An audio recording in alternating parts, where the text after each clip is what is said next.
What's good, YouTube? Xavier Sturzel back, same day with another video.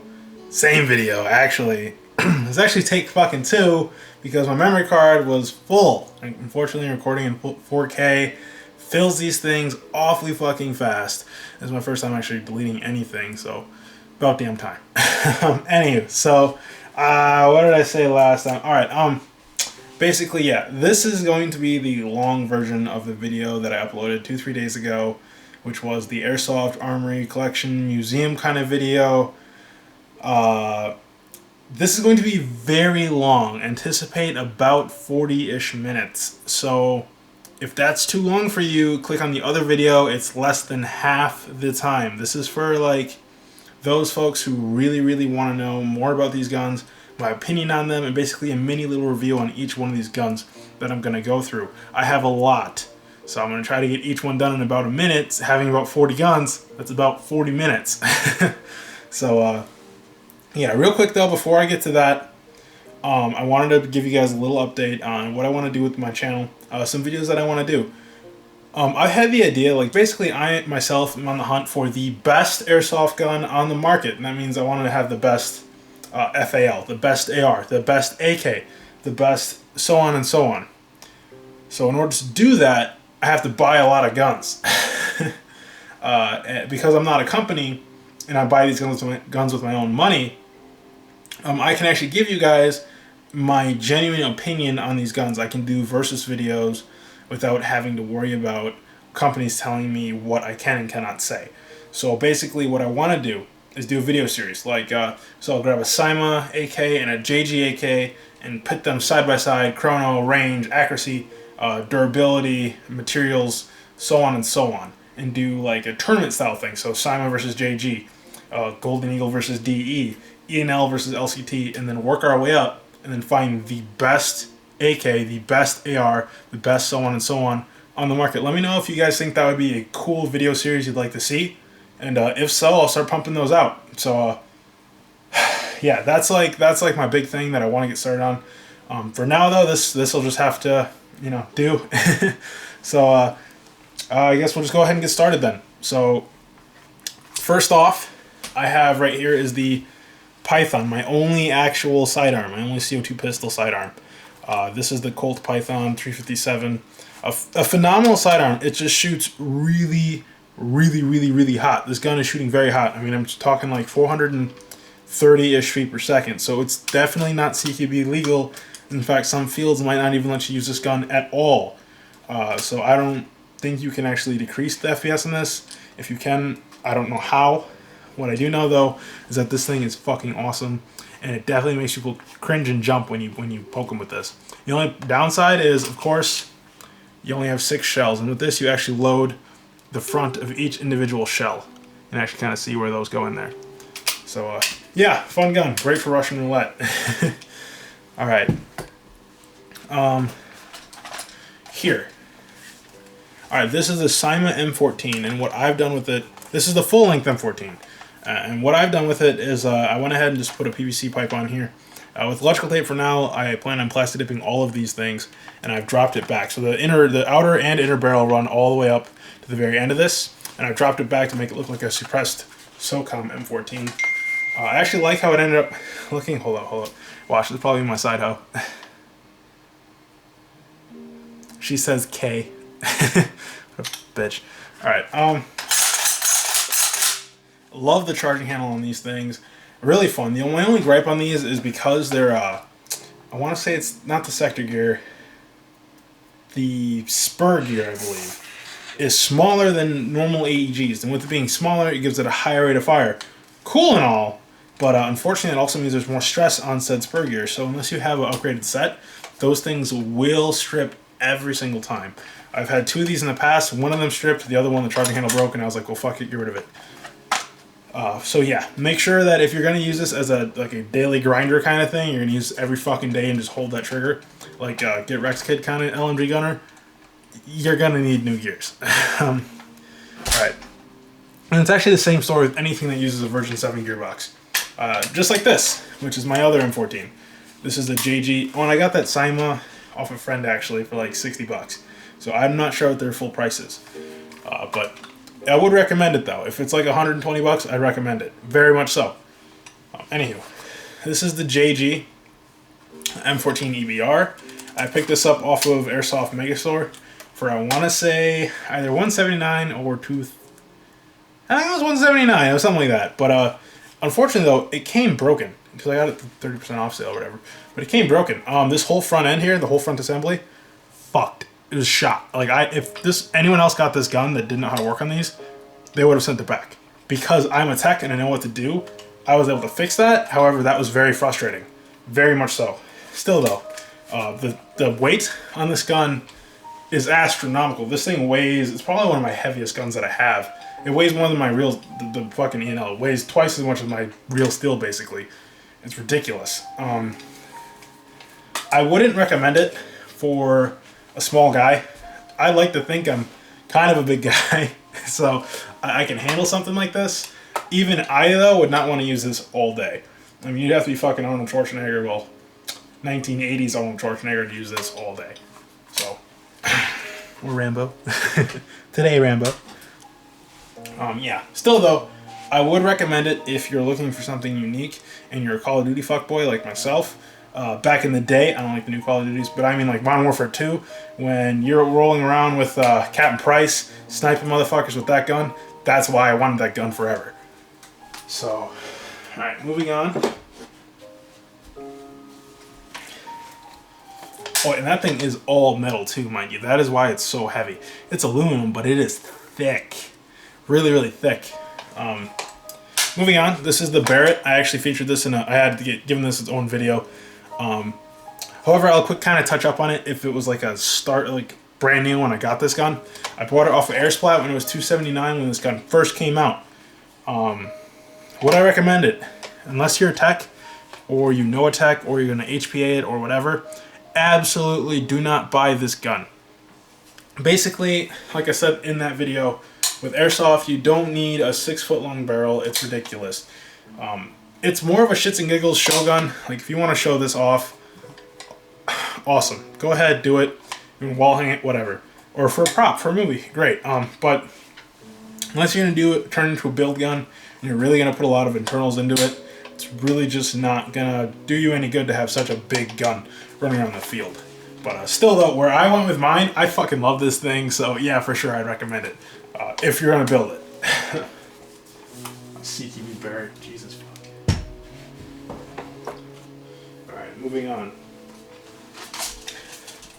This here's an Enk SVD. Okay. So I actually fucked this thing up because I didn't know how to disassemble it, and I forced something and I broke a piece in here where this catches. So I'm going to have to either weld it, Gorilla Glue it, or something. For now, I just use the tape to hold it on there so it doesn't wiggle too damn much, which is really unfortunate because it really is a nice gun. It's really, it feels well made, it looks beautiful, and I was stupid. This is the gun that actually got me back into Airsoft. I never left it per se, Airsoft, but I did take a break from like going out and playing. I was just kind of collecting smaller items here and there, but I stopped playing completely. This is the gun that got me back into it, so I would highly recommend this. It shoots basically laser beams. It's a straight shooter. It shoots great, and I'm sure that would definitely account for the fact that its barrel is massive. So yeah, it's a great gun. I would recommend it. I got it for $120 actually off Megastore, so that's why I bought it. I was like, wow, that is dirt cheap, so I picked it up. Worth every penny, I would say. Just don't be a me and don't fuck it up. Whoops. Like that. Alright.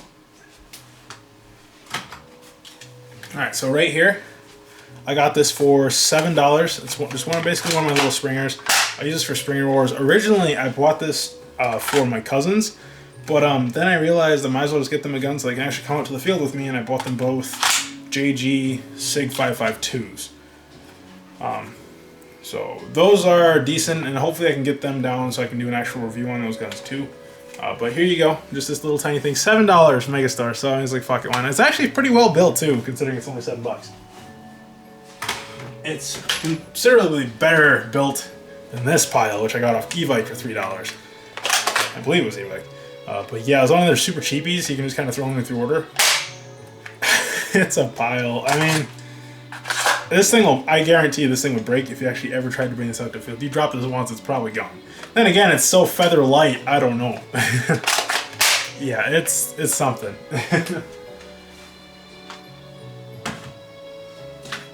Alright, this here is actually, I believe, my oldest standing gun in my collection. I've had this since about my 3rd or so year of airsoft, and I got it off my brother's friend, and he definitely got it before that.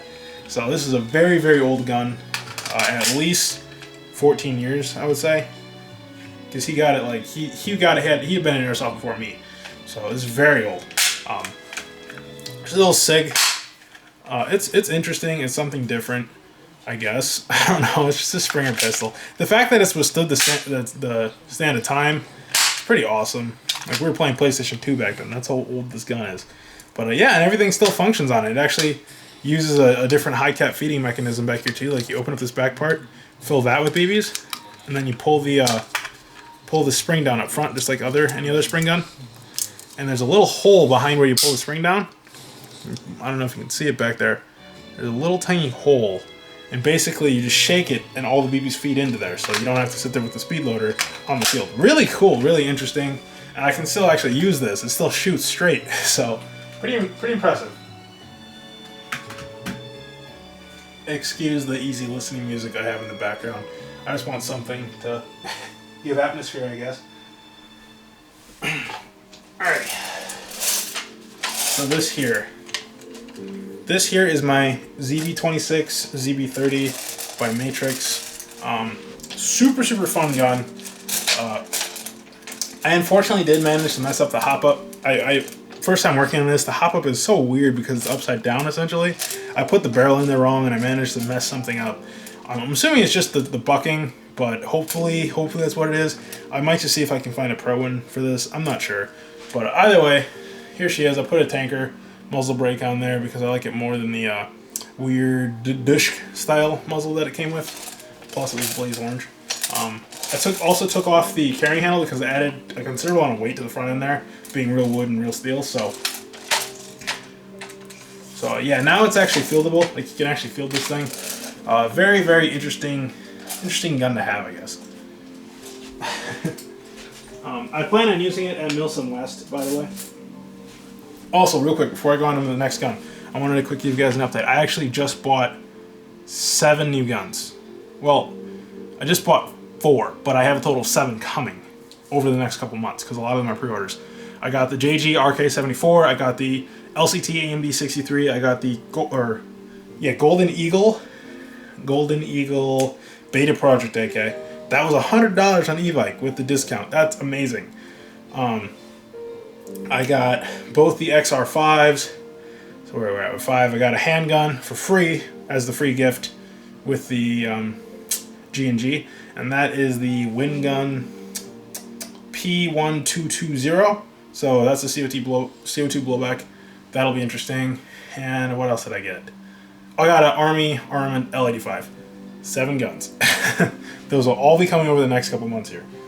The next couple weeks. The last one should be in February. Moving on. This here's a project gun. Now this will be getting its own video. I'll quick give you guys yeah, you can see the bolts here. I haven't hacked the bolts down yet. I really should just get pins, but these work for now. It's got a Barrett barrel, Barrett bipod, obviously from the Barrett that I have. Little stubby mag in here. I also use an AR round drum just for some extra heresy. This gun will be getting its own video.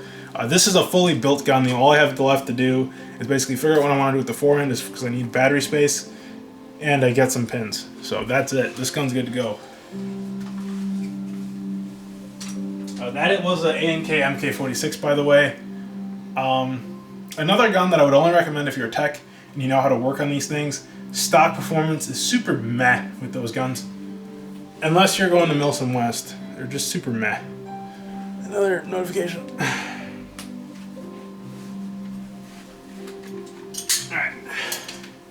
This here is a Sima AK-105 that I've kind of built to look somewhat similar to a RPK-16, which is actually more so based on the KTR than it is the AK-105. But this is the closest I could do with what I had. I saw it, I immediately wanted it. They don't make it in Airsoft, so I was like, well, fuck it, I'll build it out of this.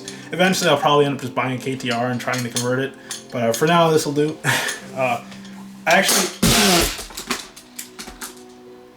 Whoops. That was the mag. It doesn't fit this gun quite right. But actually, you can get the original, this base gun, off of e-bike for anywhere between $100 and $110. This gun is dirt cheap, and I highly recommend it for a beginner. Performs great out of the box. Stamp steel receiver. It's really just an impressive piece. A phenomenal starter gun. Great gun to have for really anyone out there. A great backup gun. For me, I wouldn't use it as a primary, but that's because my standards are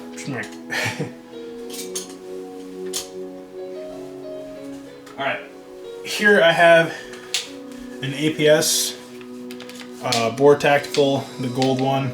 I actually won this in a Airsoft or evike.com mystery box. That was for basically broken guns that they got back or whatever that still worked, they determined, and decided to sell them.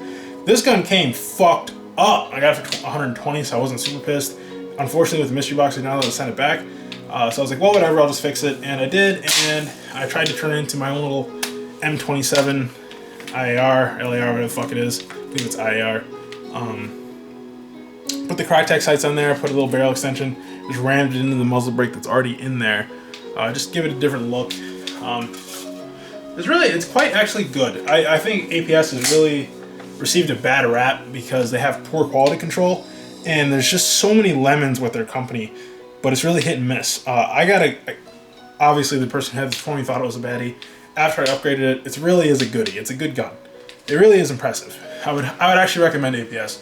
Great price, great prices, and they're not matte protected, which is nice.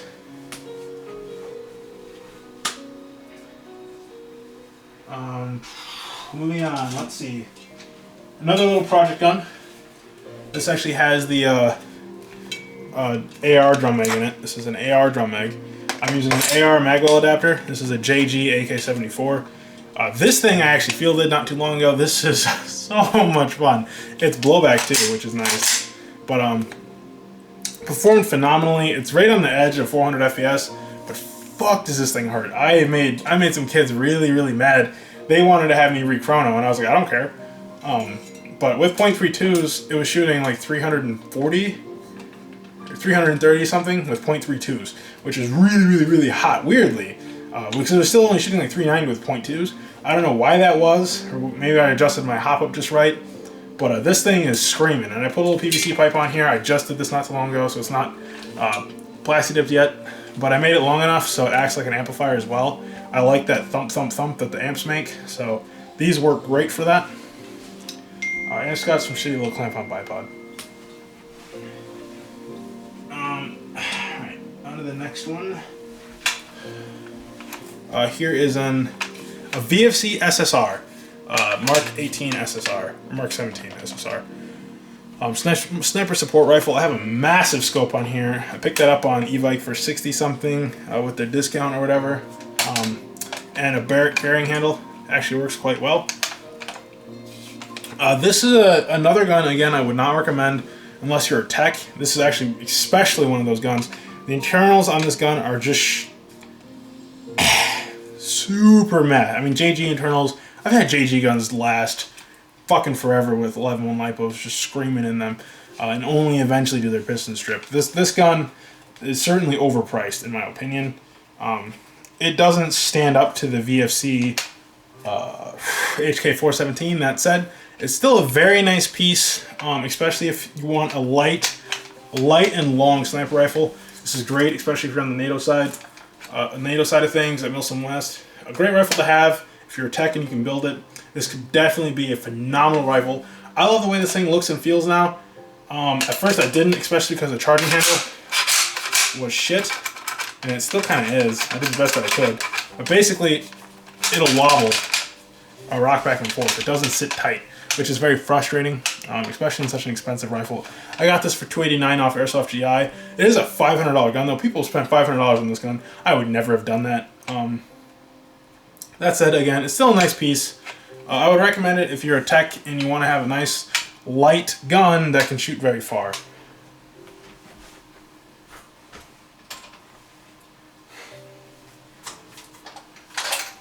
Alright. Here is the BAR, also by Matrix. I actually just have a fucked up AK-74 muzzle brake on there right now because I didn't like the bipod on here. The bipod on this gun is a really nice bipod, but it's all steel, so it's super front heavy. I wouldn't even feel it like that. It was too hard to, it was too much of a pain in the ass to aim, you know, look down the sights. I don't know how those little scrawny dudes in World War II were able to do it. Another thing with this gun is the mag well is really shoddy. It doesn't want to keep the mags in. As hard as you slap them, it won't. It's really super annoying. I actually had it electrical tape for some time, so they would stay in better. I'm probably gonna have to do again. But I don't know, a fun gun. It has a really great sound to it because the steel on this receiver is so thick that you can't really hear the gearbox. You just hear the thump out of the barrel. It would certainly be a great gun if you wanted to build it. Another one I wouldn't recommend unless you're A, a collector, B, a reenactor, or C, just a tech, and you want something different.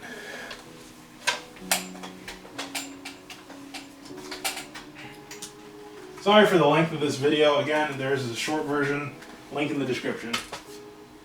Alright, where to next? Alrighty. Here's the Krytac Trident Mark II CRB. Another great gun. I threw an actual suppressor amp on here.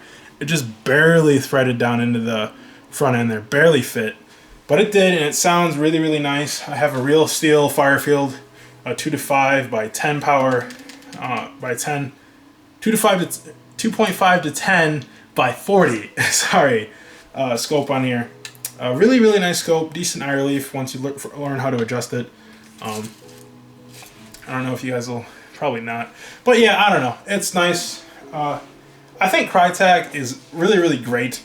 Their hop-ups are incredible. Out of the box, the performance is probably the best AR-wise performance I've ever had out of the box.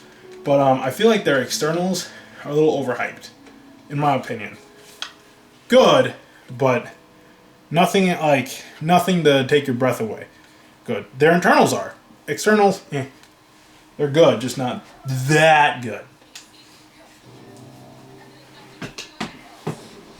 But if you want to look at great internals, or externals, this would be the one.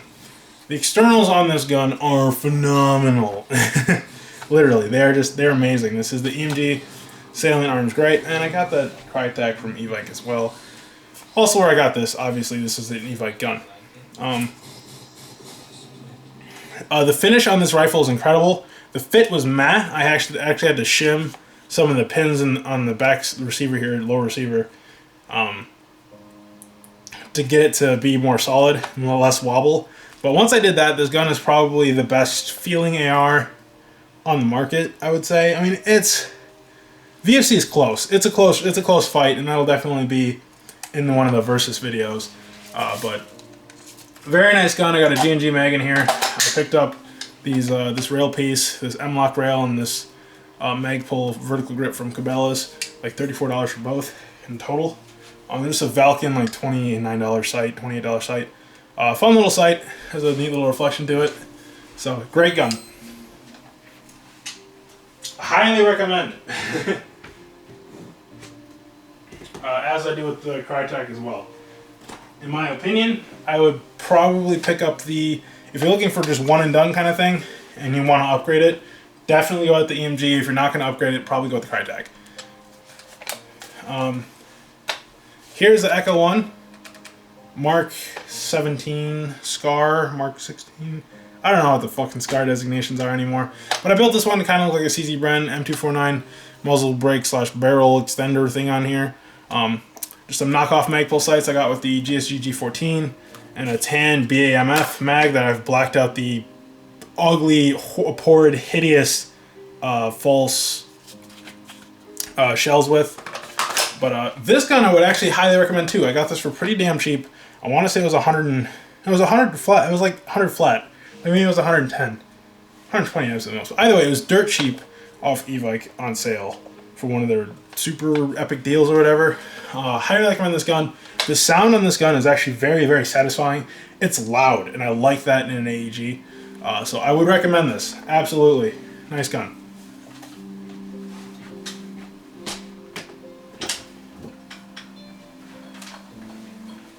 Alright, so here is the APS, which is actually just JG. It is the APS SVU. My only gripe on this gun is this suppressor that it came with. They foam lined it and everything, which is really, really cool. But the cast in the suppressor, if you see, look how thin that is. This was actually narrowly, just lightly bumped essentially by my ex, and this snapped right off. So now I got to get this off, and you have to run a shorter barrel and replace it, as foam is falling out all over the place. So yeah, I mean, nice gun, very nice gun. It seemed well built. It's just the suppressor is shit. So I'm going to set that there. And I'll set the gun back over here. Alright, next to that, I would say I'd recommend that gun. I just not... That suppressor is what did it in for me. I haven't fielded that one yet. I've shot it. I just haven't actually fielded it, so I can't give you a full opinion on that gun. Would I say that suppressor is worth the price? And the whole gun is $200 and some. So to get a suppressor that cheap, meh. But definitely worth upgrading, I would say, probably. This here is the JG FAL. Phenomenal JG gun. Phenomenal. I love it. The metal on this gun is high quality. The polymer on the stock is pretty damn good. The seams, oh my god, you can see it way at the back here where the seam starts, but then it's virtually invisible, that seam. It's super, super well done, which I love that. Even on the front end here, the seams are not as good as on the stock, but they're definitely better. This gun shoots great. I was super impressed, especially having such a short barrel. I might still just throw a Daytona gun kit in here. I mean, especially considering how well built it is, I feel like it could handle it. But that said, you really don't need to. This is a really nice gun. Really impressed with this. Would definitely recommend.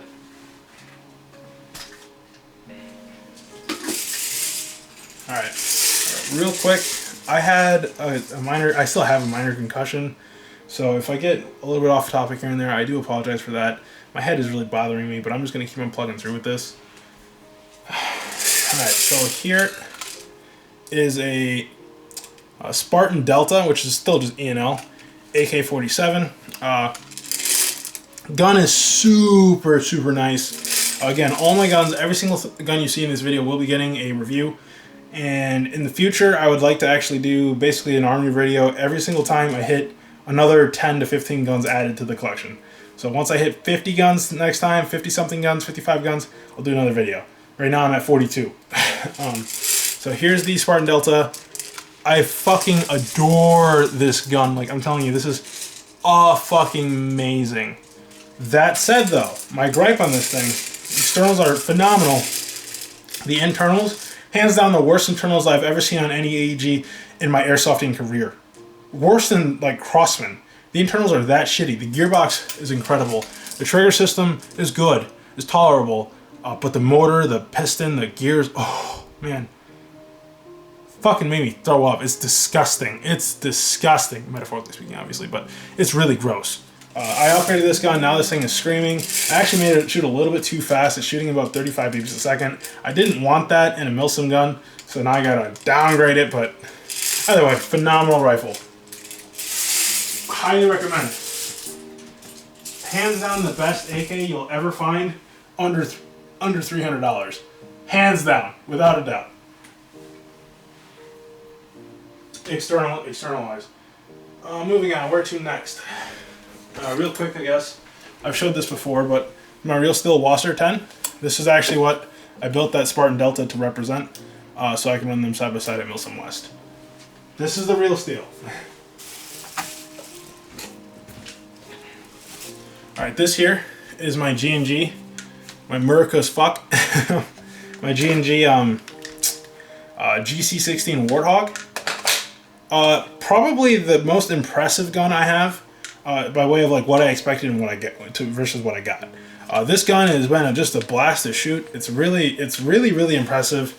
I think personally the internals, with the exception of the hop-up unit and the barrel, I feel like they outperform the Krytac. Trigger response is better, snappiness is better in my opinion. The sound that comes out of this gun is really just a really impressive piece. Range-wise, accuracy-wise, not there with the Krytac, but if they fix that, they did maybe a couple other tweaks here and there, I feel like they got a Krytac killer on their hands.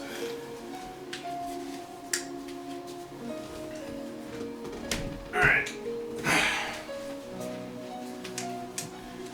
This here is my HK417 by VFC. I actually picked up this grip on eBay pretty damn cheap. I didn't think I was going to get something this big and this nice. This grip is actually probably my favorite vertical foregrip, well, slanted vertical foregrip that I have. I got a PSG-1 style muzzle brake on here. Pretty fat scope, almost as big as the scope on the SSR, minus the sunshade. Very impressive gun. Another one that I would actually hold off on. VFC is releasing their Generation 2 lineup pretty fucking soon. So once their Gen 2 comes out, they're going to have fully redone internals to compete with companies like G&G and Krytac. So wait till the Gen 3 comes out. Gen 3 comes out, that'll have MOSFET, full internals, even better than they have, hop up and barrel. So that'll be the one to get, pre-upgraded. This one is still great. I still recommend it, but if you have the patience for it, wait for the Gen 3. It's a very expensive gun though, mind you. $400. Alright. This here is a DE AK-74, obviously AK-74U. Basically, this is a build gun. I have a metal gearbox in here with 8mm ball bearings. This thing is screaming fast, so I want to say about 45 beeps a second. It's basically there just to piss people off. I show up to field with this, and they think I'm a noob, and I'll dress up in like fucking khakis or some shit. I don't think I'm a noob, and then I just go like this, and it's the one-handed gun, you know? I am the captain now kind of gun. And it hoses people down. It's screaming. It's really a sleeper, so. If you like to surprise people, it's something fun. I got that gun for $52 off Airsoft Megastore, and you really can't beat that kind of price. So it's definitely something I would recommend if you want to save a pretty penny. Holy shit. Alright, I'm going to go ahead and end this. This is part 1 to this full version video. I'll do a part 2 in the near future here. Just let me kind of gather myself. I'll catch you guys in a bit.